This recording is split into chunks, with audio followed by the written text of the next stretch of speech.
Hey everyone, welcome back to my YouTube channel, and today I'm doing another interview. My guest today has previously been on my channel. They competed on Who Said It, and today they're going to come back and do an interview. So we're going to be talking about their acting career, and today's guest is Kelly Fanson, and she played Miss Angela on The Next Step. Hi, I'm Miss Angela, and I play Kelly Fanson in real life. Oh, that's super cool, and thank you so much for coming back to my YouTube channel to do an interview, Kelly. So today we're going to be talking about your career, and my first question is, when did you first get into the acting world? Well, first, so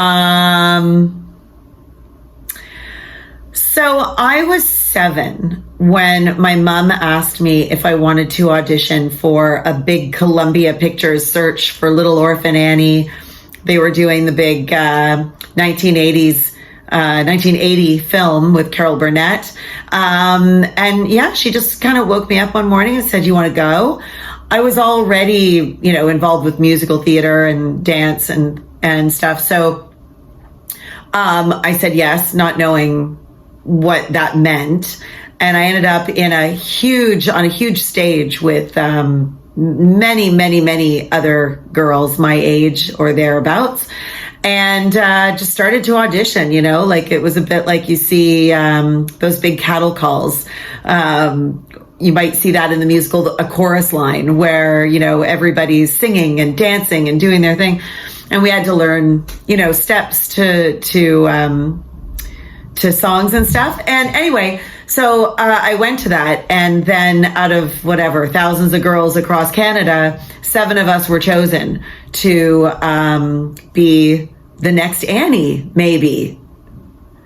And so we toured for a year, and I sang and danced my way around the GTA, and then it went to Americans.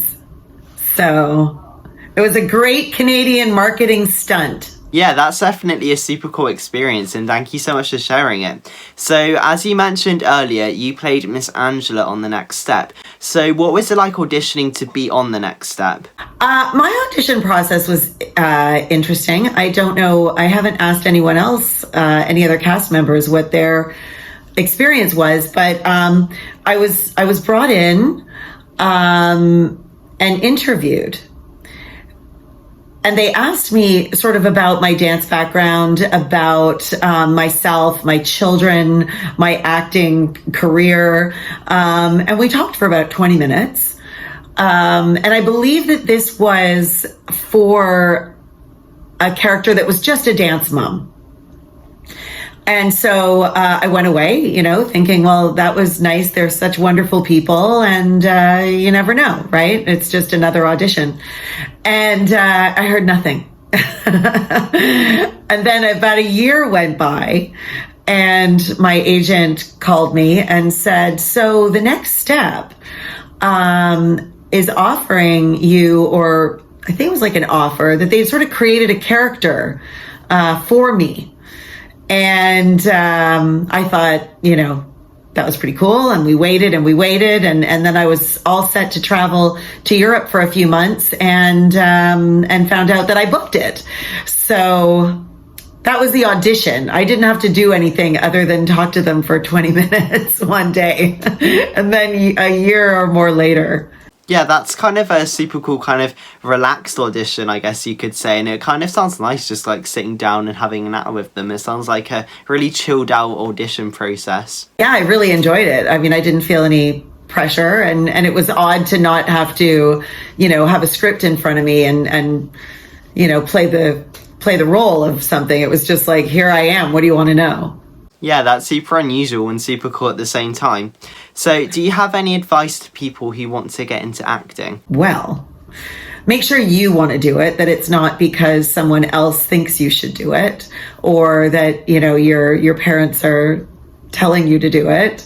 I don't know. It depends if you're a young person, or if you are, you've been looking for what you're going to do, and then you finally decide that you want to be an actor. So those are 2 different answers. I do think there's a lot of young people that get involved in the business today because they just think that's like what's going to give them fame, as opposed to wanting the life of an actor, the lifestyle of an actor. And yeah, those can be two very different things.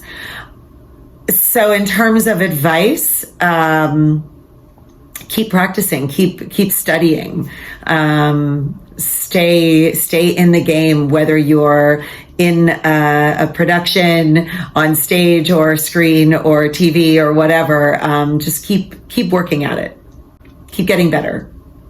Yeah, that's some great advice, and I definitely agree, and thank you so much for sharing it. So, obviously, you directed and wrote the short comedy Cleverly Disguised. So, what was it like writing and directing instead of acting? Well, okay, so truthfully, I have been a director since I was 7. I used to make everybody, all my friends, I mean, I say make them. Maybe they wanted to. I wouldn't have, I don't know if I would have known the difference because it was happening anyway. But I was always putting on little shows or singing and dancing to songs in the basement. And sure enough, like, you know, I would sort of get my friends involved in that. And then even when I went to school in New York, I found that I was very much interested in helping other actors sort of get to their character and serve their purpose in the play or the movie or whatever. So I feel like as a director, that's something that's always just sort of come naturally. And I've also been writing for a long time. And that's one of my little day job things, where I create TV shows, and pitch them to producers and then work with producers and pitch them to networks. Still waiting to get greenlit. But anyway, so what was it like to write and direct is your question. You're going to edit all that other stuff I just said out. What was it like? It's the most fun for me because I love all aspects of performance and filmmaking. So for me to wear more than one hat is really, really fun. I don't know if that's a control issue thing, but I do know that I love to write and I love working with actors, and you know, I also love performing. So it's like a dream come true to be able to make my own work. Yeah, that's super cool. And I also love how that you kind of were saying, like, when you were 7, you were kind of in charge. I think that's kind of a super kind of funny and cool concept to have. And it kind of shows that you've always been passionate about doing it. Yeah, for sure. It's always been there. Yes. Yeah, amazing. So where do you see yourself in 10 years' time in terms of your career? Oh, boy. I know it is a difficult question, isn't it? It's a really tough question. I mean, I think there are people who have like they're super goal setters, and they manifest their lives, like, you know, down to everything, their relationships, everything. I'm not really that kind of person. I do imagine things that I might be doing, but I don't set like this has to happen by this date. I'm not that kind of person. But 10 years, that's a long time. I think that I will have my own show. I will maybe have more than one of my own shows. And maybe I'll be in them. Maybe I'll be directing and writing or just producing. I don't know. It'll all be around that. Yeah, those are some great goals to have. Yeah, fingers crossed you'll get your own show. What would you call it if you got your own show? Kelly's Show. Good name. So earlier on we were talking about what it was like auditioning to be on The Next Step, but what was it actually like being on The Next Step? Because Miss Angela was a very kind of up and down character, and she was a little bit, obviously she was a villain, and she went through a lot of storylines. Yes, definitely. I was really pleased that they gave me so many storylines, and also, just trying to make me a little bit more human and nicer in season 7. Although I have to say, I really do like playing the bad girl. That was really fun. I was happy that they gave me an opportunity to do that because I hadn't typically been cast that way. And once I got over the hurdle of actually being mean to people, once that was out of the way after like 5 minutes, it was fantastic and fun. And I really felt like there was so much room to play in that. And just being on the next step, as I've said many times when asked, the cast, the regular cast, the one that I was a part of, 6 and 7, were just phenomenal. Just like fantastic young people with great chemistry with each other. They treated each other well. They were just a joy to be around, not to mention the talent that just like oozes out of them. So for me, that was the biggest pleasure. Oh, that's lovely, and it's great that the cast were really kind and supportive. And one scene I want to talk about is the food fight scene. I was watching it earlier today. What was it like having cake chucked at your face? I loved it. I mean, it was, first of all, who doesn't love a good food fight?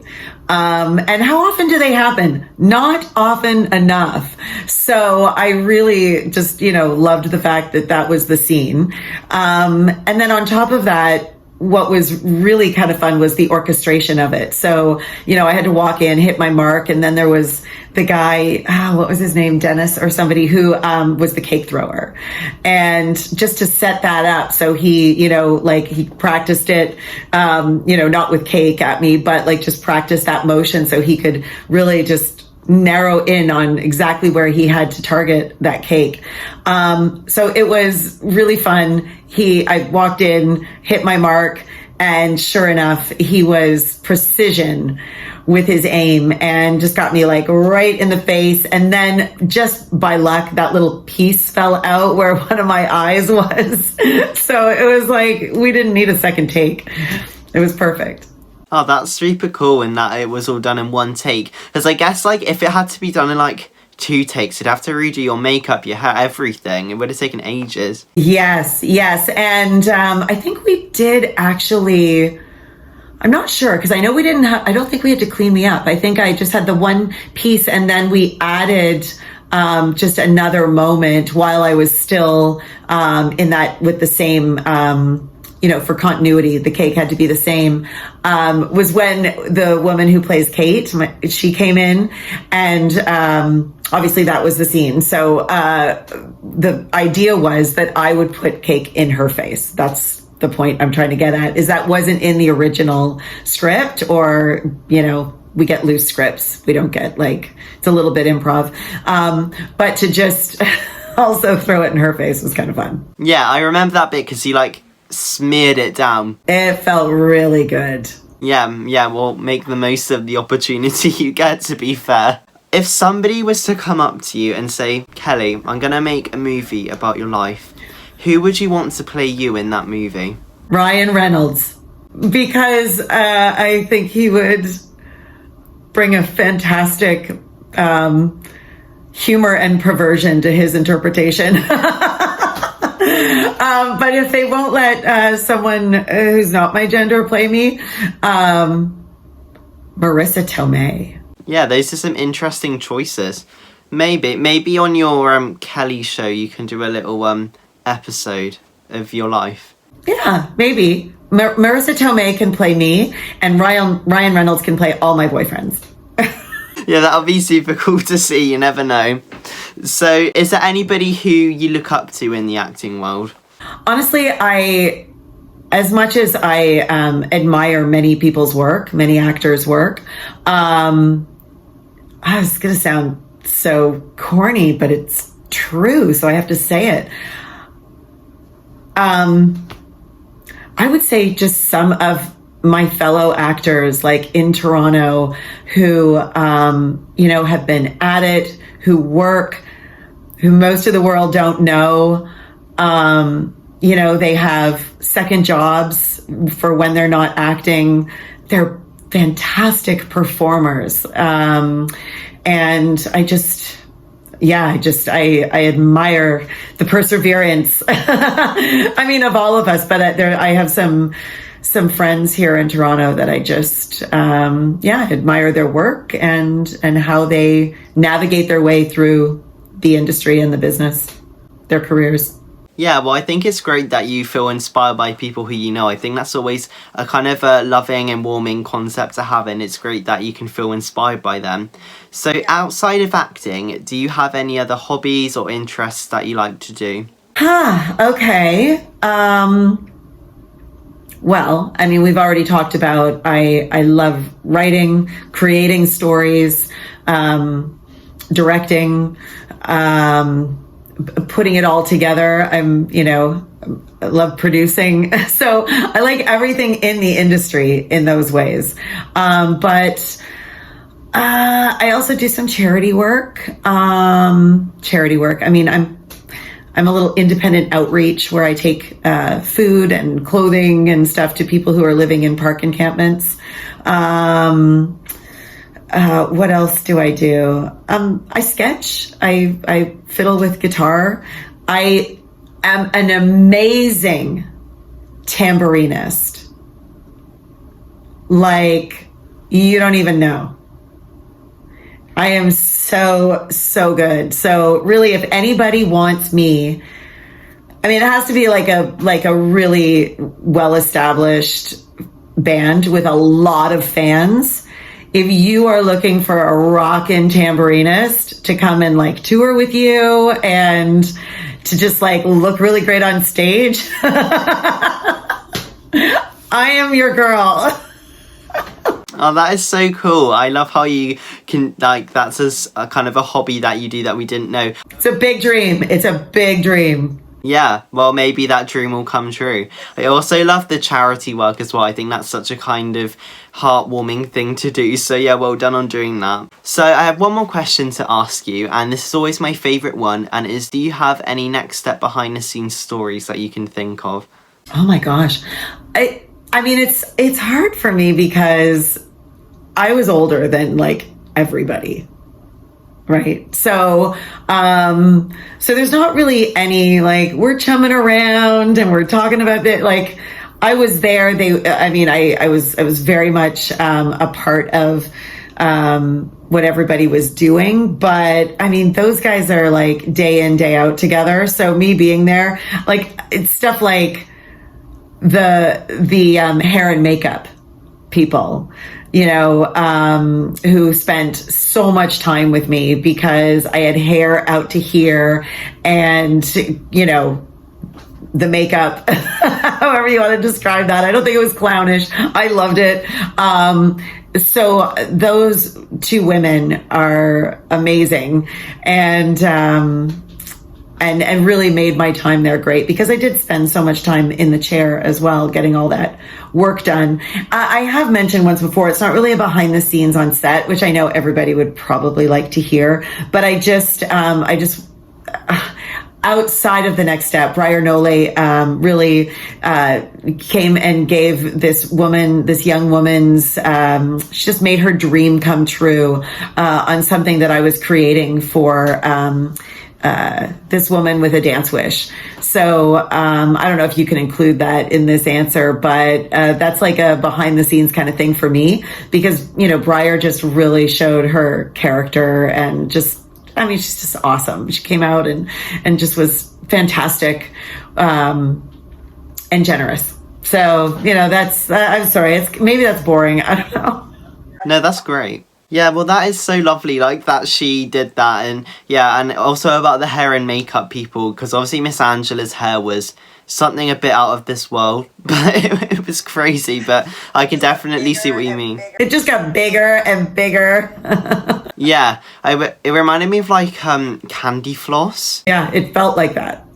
There was so much product in it. Yeah, well, it was massive, and then I think kind of like, in season 7 when she came back, I think, was it bigger in season 7? Oh, I think so. Oh, yeah. Yeah, it was, yeah. More rollers. Yeah, I preferred Miss Angela's season 7 to season 6, if I'm being honest. Really? Do you? Why? I don't know. I just like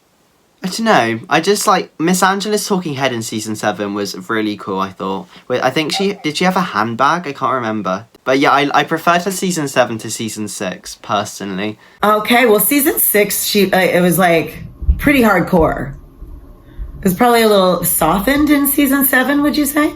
Yeah, I think I'd say that, yeah. But then also in the Christmas episode, I think we talked about it last time, but her eyeshadow made her look so evil. Oh, yeah. Yeah, with that like green and black dress and the like black and green eyeshadow. Oh my God. That was so much fun to look at myself in the mirror, like, or just be walking past a mirror and go, oh my God, that's me. It helps. It helps with the character for sure. Yeah, definitely. So we have came to the end of the interview now, and it's been fantastic finding out more about your career. So thank you so much for taking the time to come and do this interview. Thank you. Thank you. It went by so fast. Charlie, you're always great. I enjoy being on your show. Oh, thank you. Yeah, it was super fun talking to you. And also, thank you to everybody who watched this interview. I hope you enjoyed it and found out a little bit more about Kelly. And I'll see you very soon for another video. Bye, guys.